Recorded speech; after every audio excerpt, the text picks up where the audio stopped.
Hi, I'm John Deary, and welcome to our video legal podcast.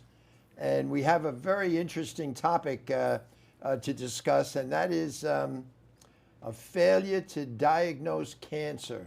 The word cancer is perhaps one of the most impactful words in our language. And we have an attorney who has an enormous amount of experience in the medical malpractice field representing plaintiffs that have been injured. And so I'm extremely happy to welcome from the law firm of Wolf and Fuhrman, Marvin Fuhrman. Marvin, so nice to have you here.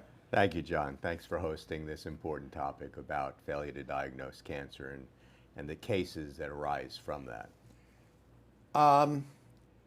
What in a general way is the experience of a failure to diagnose? Does this happen with some regularity? Does it happen seldom? How often would this occur? And this is important. Sure. So actually it happens more than you would think, and it happens in so many different contexts. Okay. There's all of these recommendations from the American Cancer Society, from the United States Task Force on guidelines about screening for all the different types of cancer I think we're going to talk about today, like prostate cancer, breast cancer, colon cancer. And there's just a lack of awareness out there of screening. And I'm not even talking about patients now, I'm talking about the doctors.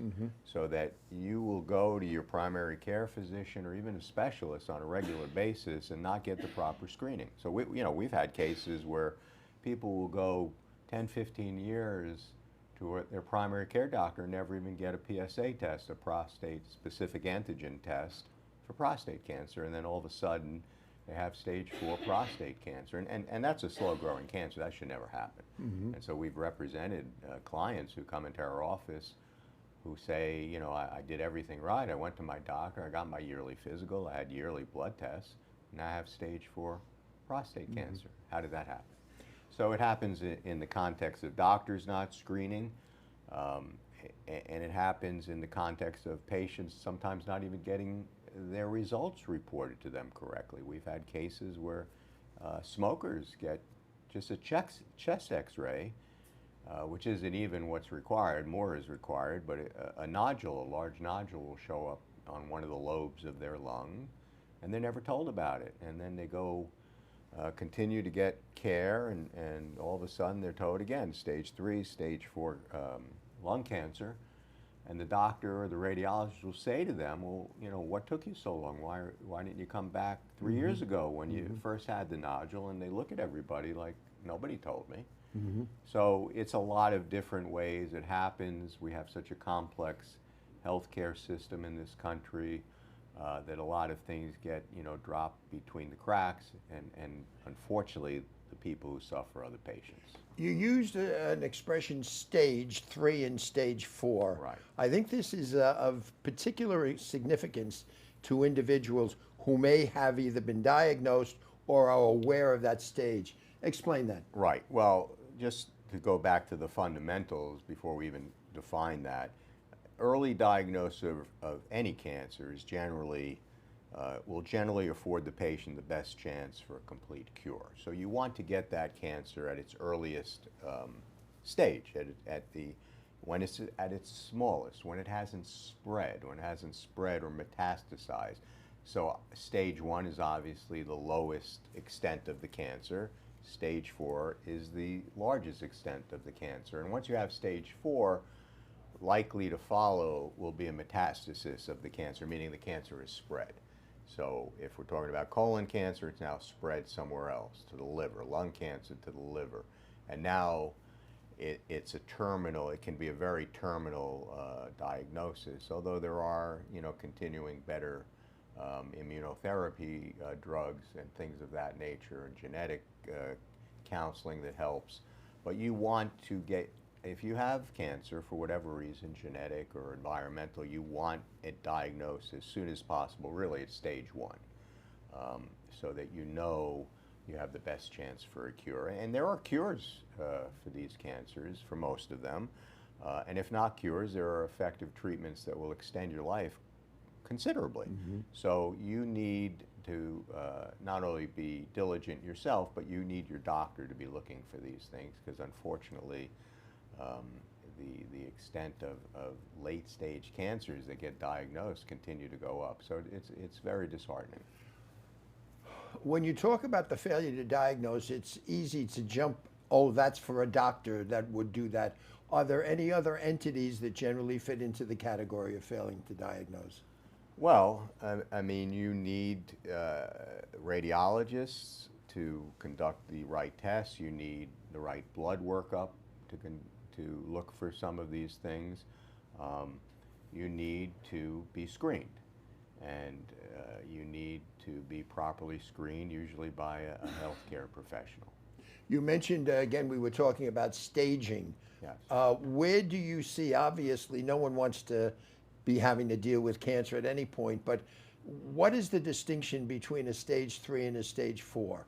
Well, I mean, stage 3 is usually fairly well advanced. Stage 4 usually means you have some kind of spread beyond the primary tumor. So if your primary tumor is in your colon, stage 4 means it could have spread to your lymph nodes, and that's how it spreads. So the lymph nodes is a circulatory system within the body. So oftentimes, if you have any type of cancer surgery to remove a tumor or to biopsy the tumor, they'll also biopsy or look at the lymph nodes, because unfortunately, if the lymph nodes are positive, that's a spread, and then you're talking closer to stage 4. Stage 4 is usually what they call metastatic disease.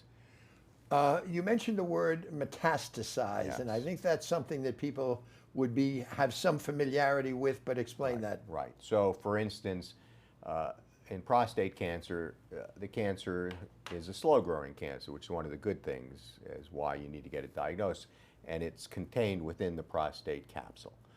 Once it metastasizes, it is now spread beyond the capsule and can go anywhere. So in advanced prostate cancer, men will have metastasis to the iliac bones, the bones in their pelvic region.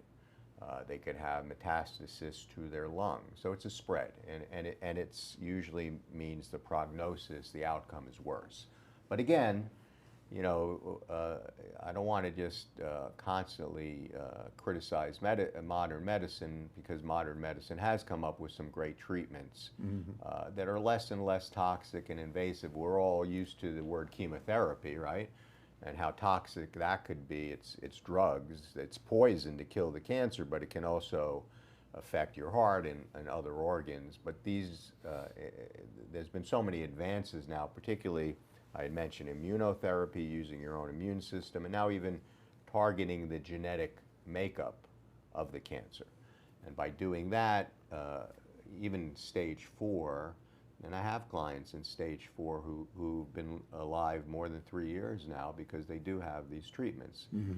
And they're a lot less toxic than it used to be. So there is some good news, but you certainly don't want to be in the position of having cancer diagnosed at that later stage, and certainly not after it's metastasized. In the diagnosis of a failure to diagnose, there seem to be different types of failures, and I'd be interested in your reaction to, for example, missing symptoms. Right. So that's a great point, because cancers are constantly, mutating. It's a mutation of your cells. That's what cancer is, and changing. So, for instance, you might have read in colon cancer, now more and more younger people are being diagnosed with colon cancer. And although the guidelines are you should start getting a colonoscopy or the Cologuard test at 45, even younger people now, it's become a trend, and nobody's not even sure of why. So you have to pay attention to your symptoms. So if all of a sudden you have healthy bowel movements and you see some blood in your stool, well, that could be a sign that you've got some kind of mutations in your colon going on, colon cancer. Or all of a sudden you were regular every day going to the bathroom, and now you're constipated, or you've got uncontrolled diarrhea, and you're young, or you're constantly bloated. Those symptoms have to be paid attention to, especially in the condition of something like colon cancer, because it's showing up now more and more in younger people, and it's quite concerning. How about when an individual, whether it's a doctor, a facility, or whatever, fails to order tests? Right, right. So that's very true. For instance, these days, people, even after they've quit smoking, could come to a doctor with 15, 20-year history of smoking, and the guidelines from the American Cancer Society require that you have yearly CAT scans. And they're not even, they're low-dose radiation CAT scan. But there's a stigma attached to smoking, as we all know. And sometimes doctors don't order that, or they don't take a proper history, because you've quit a few years ago. Doesn't mean a doctor shouldn't be asking you, did you have a history of smoking? And if you do have a history of smoking, well, that should be a red flag right there, that you should be getting these yearly CAT scans. They're low dose, and they pick up the cancers very effectively, and you can get proper treatment. What about misreading scans? Sure. Well, that a lot of that comes in the context of breast cancer. So breast cancer is diagnosed with mammograms. Mammograms have been proven to save lives, to pick up, breast cancer.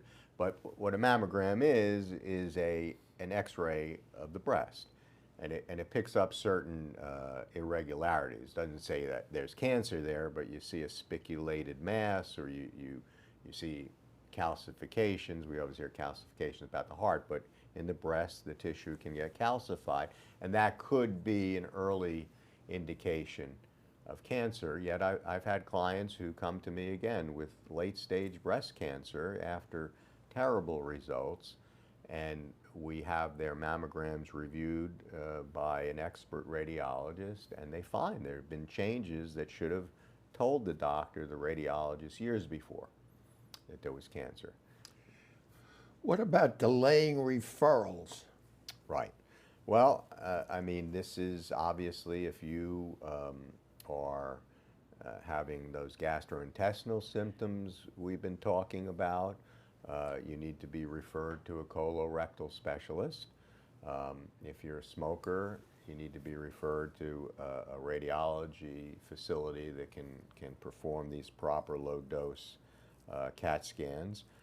And also, your ethnicity plays a role too. It's been found African Americans are more at risk for some of these cancers, such as prostate cancer. Also, as we've evolved now, as I mentioned, there's so many new treatments, there's genetic testing. So if you have a history of cancer in your family, you can now be screened, sometimes as easy as a blood test, for genetic mutations. And most people have heard of the BRCA1 and 2, the BRCA mutation, which is a mutation for breast cancer. And it also can be an indication of ovarian cancer, which is a very difficult cancer to screen. So, if you have a history of cancer in your family, you should be referred for genetic testing, especially in this day and age. What do you have any general sense? I'm sure you do, of the. I'm very sorry. No problem.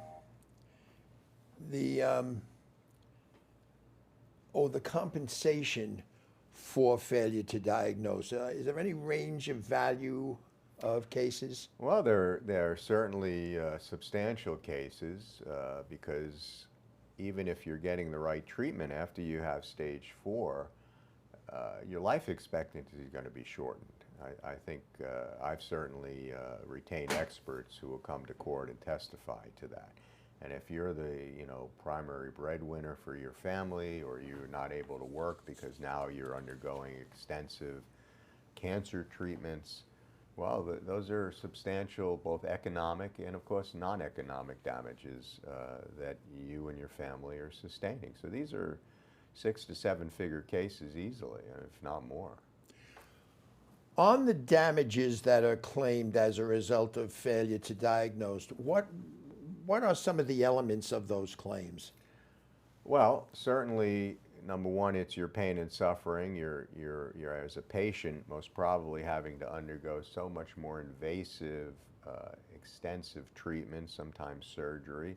Breast cancer nowadays is treated, with lumpectomies rather than wide excision mastectomies. But if your cancer isn't caught early and you need a mastectomy or even a double mastectomy with some breast cancers, well, I mean, that's a huge disfigurement to any woman.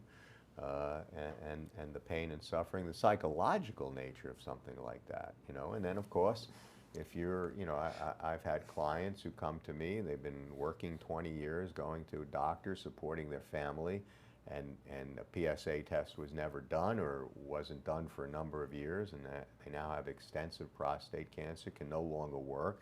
Have one gentleman who now has metastasis to his pelvis, his bones. He can't walk. He's got constant inflammation. He had to stop working. He basically, his life stops.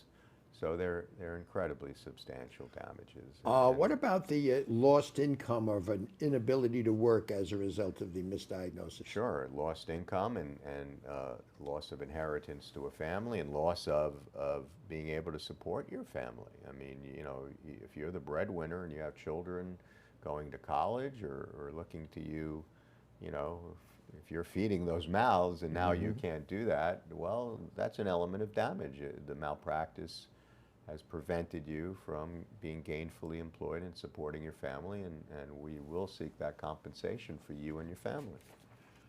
Let's touch on some of the most common kinds of cancers that could be misdiagnosed or not, or fail to be diagnosed. You've mentioned a couple of times prostate cancer. Sure. So let's stress the good things about it. First of all, it's a very simple, easy, inexpensive blood test to diagnose PSA levels. So everyone should be getting that. The American Cancer Society recommends that African American men and anyone with a history of prostate cancer in their family be offered prostate cancer screenings beginning at age 45, with all other men offered prostate cancer screenings beginning at age 50. Now, this is the recommendation that your doctor sits you down at these ages, young ages, and tells you we have a way of monitoring for prostate cancer with a simple test. Sometimes that test is elevated for reasons other than the cancer. It could be prostatitis, which is an inflammation, could be after you have sex, could be an infection, but we can monitor it, and if we see that PSA level going up, called the PSA velocity, it's a sign that something's brewing. There's a tumor in there, and it's slow growing, so the sooner we intervene, the more likely it is to be confined just to the prostate, which means you can have a cure. So they can remove the prostate, and I don't want to minimize the surgery, but again, the techniques have greatly advanced. They now use a robotic prostatectomy that preserves, your nerves for your fertility and your ability to have erection, or you can have radiation, and that is also a cure. Again, they all have some side effects, but it's better than having that cancer spread, as I mentioned, into your bone or your lungs. Now, there's one thing I do want to point out with prostate cancer, because this has also become very common. Men take finasteride for their hair, and that will depress PSA levels. So that's something you should tell your doctor, because you can have very low levels and still have the cancer, but you have to watch. Again, it's that what they call the velocity of your PSA over time. So if you have over a 4, it's considered abnormal, but it could be abnormal for a number of reasons, not just cancer, so no reason to get too concerned, and most likely your doctor will repeat it after 6 months. But this is amazingly not a conversation that goes on a lot.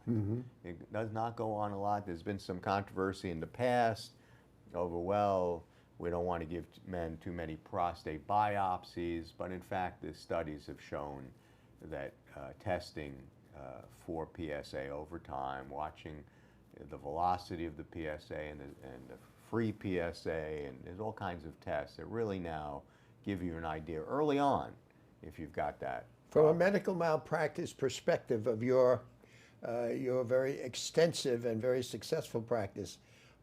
Is prostate the most common cancer you deal with?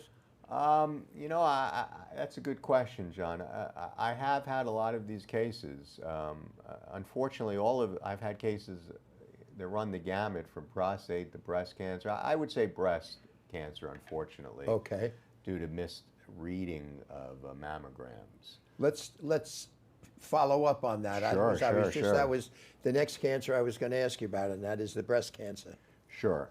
So, unfortunately, there's still something like 40,000 deaths a year from breast cancer in the United States, despite the fact that mammography has gotten better, there's ultrasound, there's even MRIs.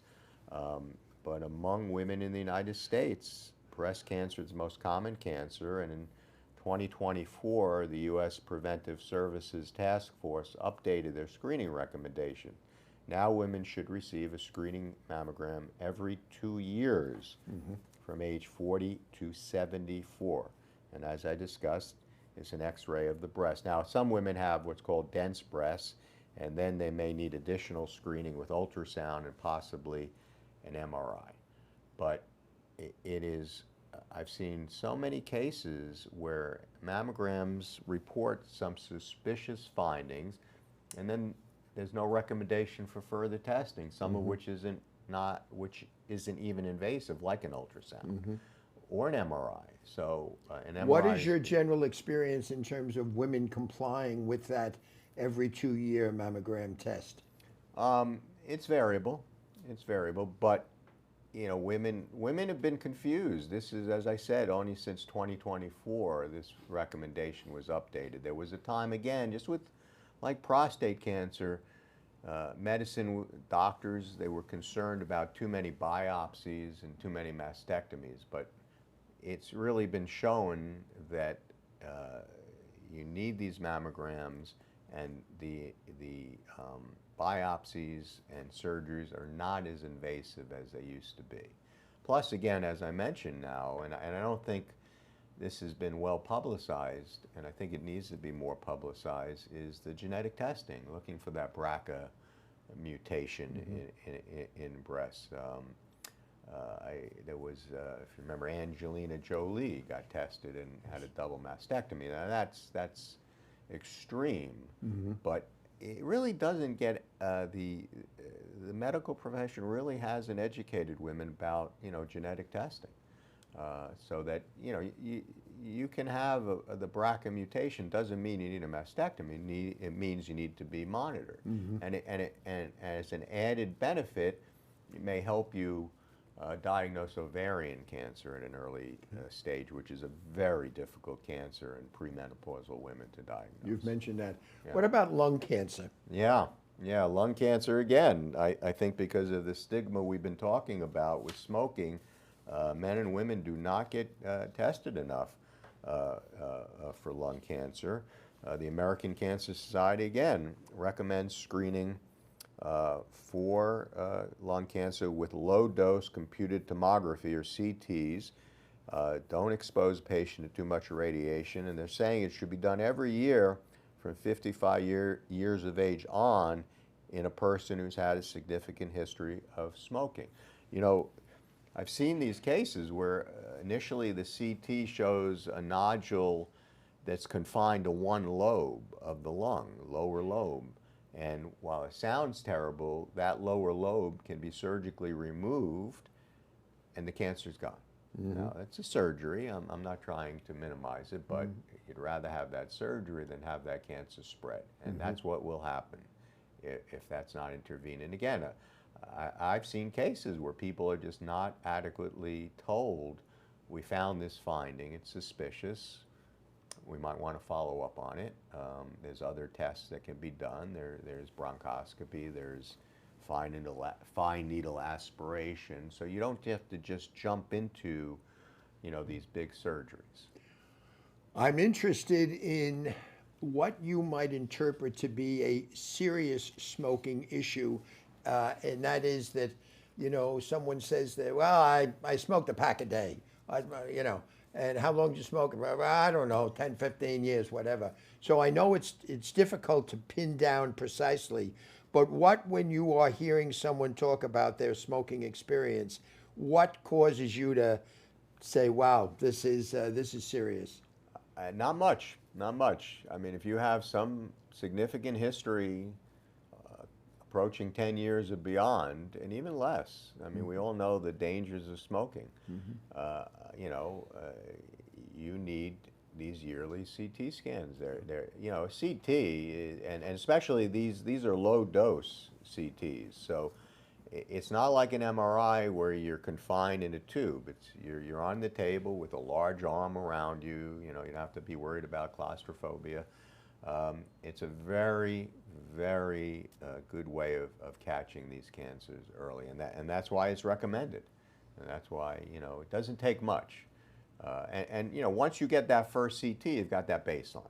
So, you know, even if you don't do it every year, you know, somebody can go back, and a big thing in radiology is comparing an old study with a more recent study. So even if you don't go for 2 or 3 years, the radiologist can look at the two studies and compare them and see if there are changes. You've mentioned before colon cancer. Sure. Sure. Sure. So that's the one cancer where everybody agrees there's a gold standard for both screening and diagnosing and getting it early, and that's the colonoscopy. And you know, we don't like really the prep for it. You know, you can't eat, you have to drink a lot of fluid, and that's also gotten better over the years, you know, which I can attest to, having gotten a number myself. But not only is it the gold standard for the diagnosis, it actually can remove precancerous polyps. So as the colonoscopy progresses through the colon, the doctor can actually snip off any polyp he finds, and by definition, any polyp is precancerous. So by removing it, you remove any possibility of, you know, developing cancer there. So it's not just a diagnostic tool; it's a way of getting those precancerous polyps. And I also should mention now, because you see the TV commercials every day for Cologuard. You know, and that's where you send a stool sample, and they look for, again, we're going back to genetics. They're looking for DNA traces of colon cancer in your stool. Now, if you are a low-risk person, you know, you don't have any symptoms, you don't have a family history of colon cancer, Cologuard's perfectly good test, but if it comes back positive, you have to get a colonoscopy. So, you know, and then there are also people who have what's virtual colonoscopies through the CT scanner, but I think that's with Cologuard now is not popular, since you can, you know, just send a sample off to Cologuard. Have you noticed, in terms of these type of cancers, more on female than males, or vice versa? Well, colon cancer seems now, again, there's this very, you know, disturbing trend for younger males, and it's not very clear, you know, where that's coming from. And when you say younger, what range of age are you speaking of? I mean, you know, 40 to 50, even younger. Okay. I mean, it's really, it's been just the last, I've noticed the last 5 years, more and more just reports of younger people getting colon cancer. Most probably, the theory is through some kind of environmental exposure, or, you know, now they're talking about the gut microbiome is changing, and who knows, but obviously it's something to pay attention to. And as I said, the biggest, you know, for a young person, biggest concern, if you see blood in your stool, especially frank red blood, you know, really bright red blood, you need to see a colorectal surgeon as soon as possible, because also younger people tend not to have, you know, bleeding like that. You know, they don't have hemorrhoids. Usually that's something people develop later, so you can get bleeding from your hemorrhoids, and it's not colon cancer. But if you're younger and you're seeing red blood in your stool on a regular basis, you've got to go to a colorectal surgeon. One other cancer to talk about and get your reaction to is cervical cancer. Yes, another cancer that really has I don't want to say foolproof, nothing's foolproof, but has an excellent screening test, the Pap smear, which has been around Sure. forever. And in fact, women are told to begin cervical screening beginning at age 21 with a Pap test at least every 3 years for the human papilloma virus that causes colon cancer.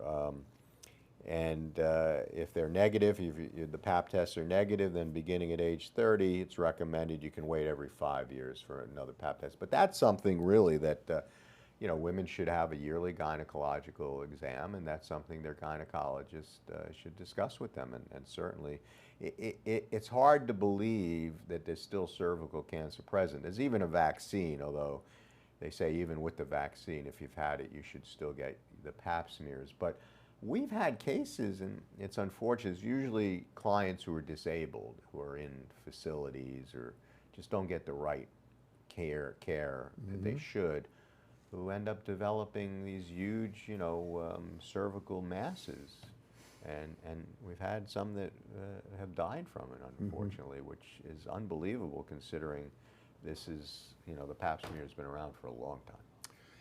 In a plaintiff, as you represent plaintiffs, in working to prove their failure to diagnose case, what are the key elements that you will be looking for in order to advance on that claim?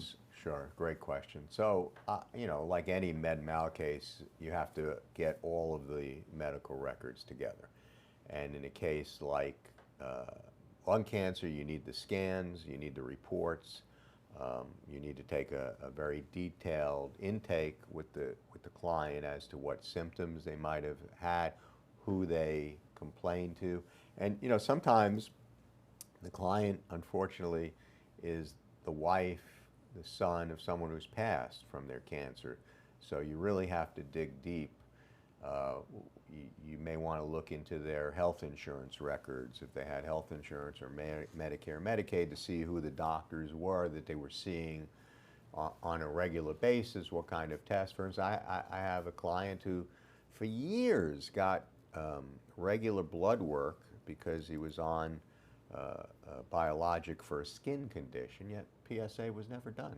And then he developed this full-blown metastatic disease. It's unforgivable that they're not testing PSA.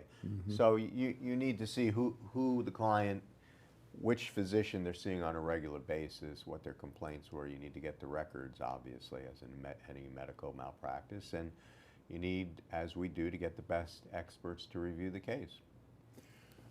I think people have a general tendency to know that if they have been injured, generally they have 3 years to be able to initiate a case.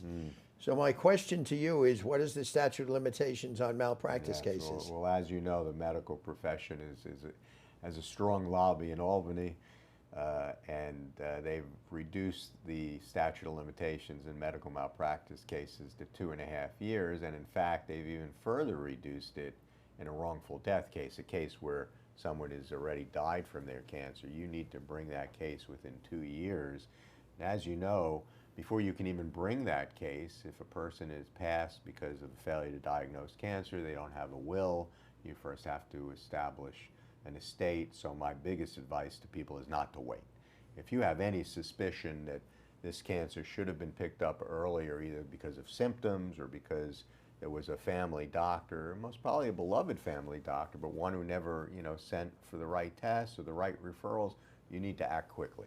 You need to get those records, and you need to see someone like both of our firms to really explore those records. I mean, I've had cases where people have 3,000 pages of records. You got to go through every one of them and see what was going on.